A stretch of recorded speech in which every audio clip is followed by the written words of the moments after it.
This is the reading of A Course in Miracles, Chapter 5, Section 5. Section 5 is the ego's use of guilt. Perhaps some of our concepts will become clearer and more personally meaningful if the ego's use of guilt is clarified. The ego has a purpose, just as the Holy Spirit has. The ego's purpose is fear, because only the fearful can be egotistic. The ego's logic is as impeccable as that of the Holy Spirit, because your mind has the means at its disposal to side with heaven or earth as it elects. But again, remember that both are in you. In heaven, there is no guilt, because the kingdom is attained through the atonement, which releases you to create. The word create is appropriate here because once what you have made is undone by the Holy Spirit, the blessed residue is restored and therefore continues in creation.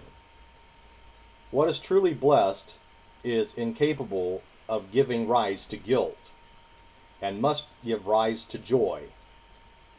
This makes it invulnerable to the ego, because its peace is unassailable. It is invulnerable to disruption because it is whole. Guilt is always disruptive.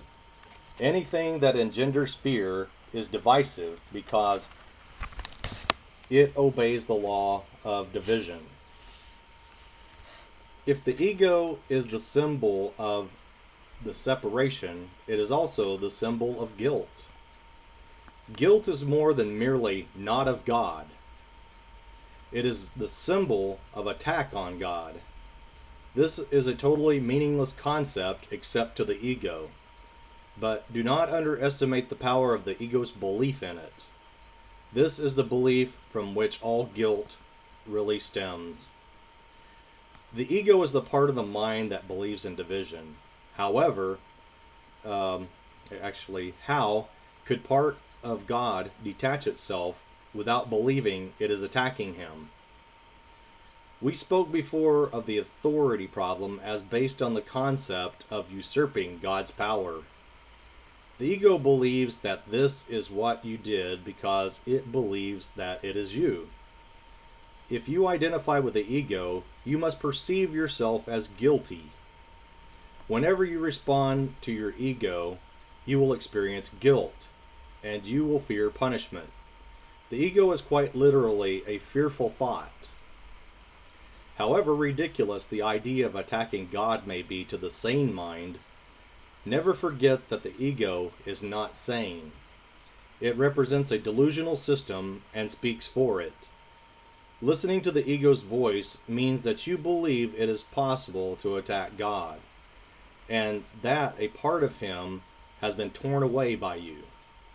Fear of retaliation from without follows, because the severity of the guilt is so acute that it must be projected.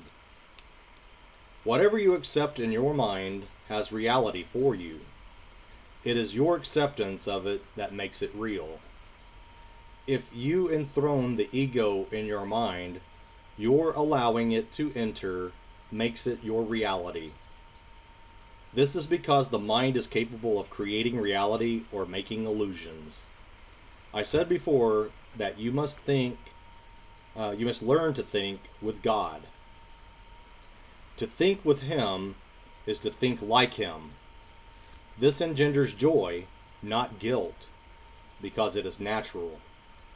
Guilt is a sure sign that your thinking is unnatural. Unnatural thinking will always be attended with guilt, because it is the belief in sin. The ego does not perceive sin as a lack of love, but as a positive act of assault.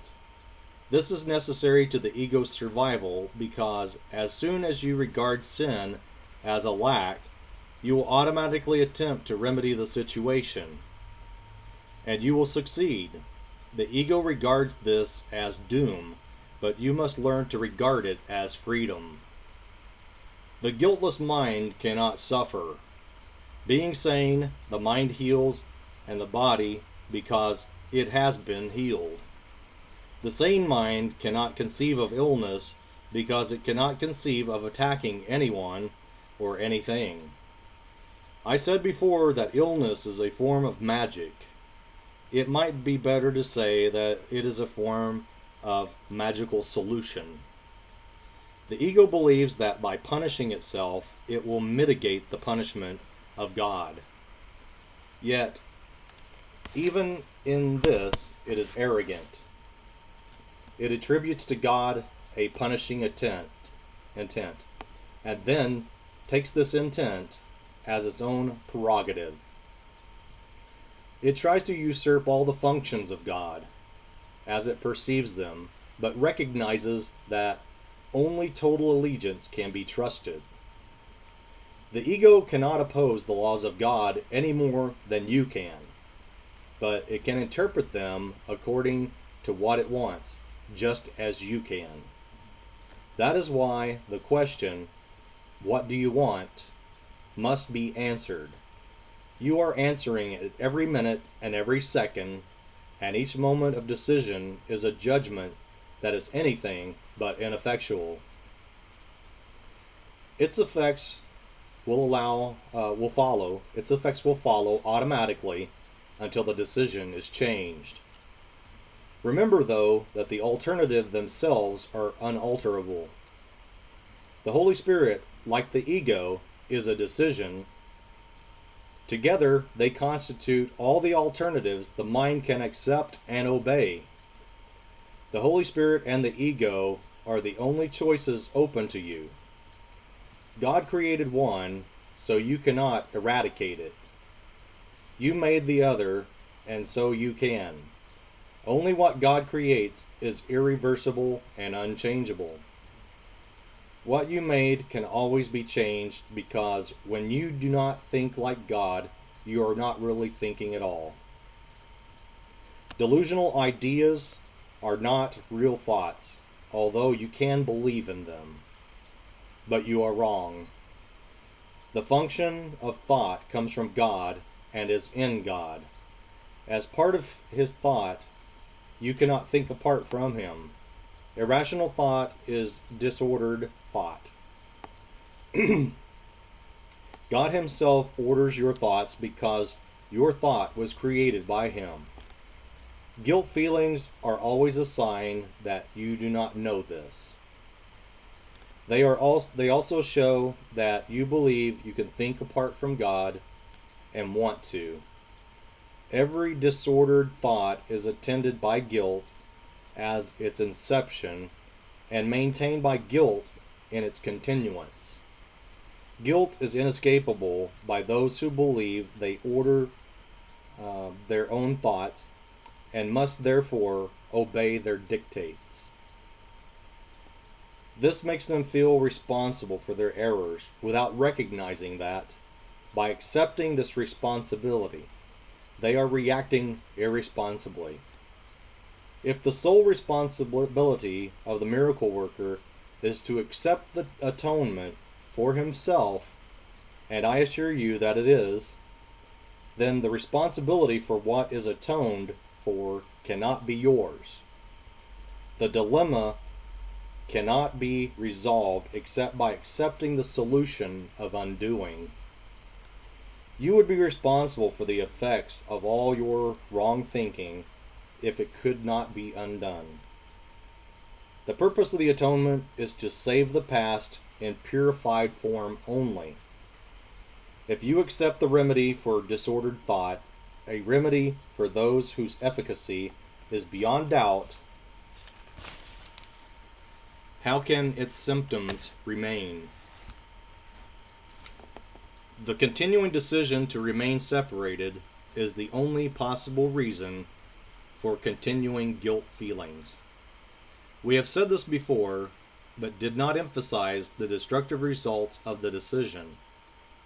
Any decision of the mind will affect both behavior and experience. What you want, you accept. This is not delusional. Your mind does not make your future, and it will turn it back to full creation at any minute if it accepts the atonement first. It will also return to full creation the instant it has done so. Having given up its disordered thought, the proper ordering of thought becomes quite apparent. That is the end of Section 5, Chapter 5 in the reading of A Course in Miracles.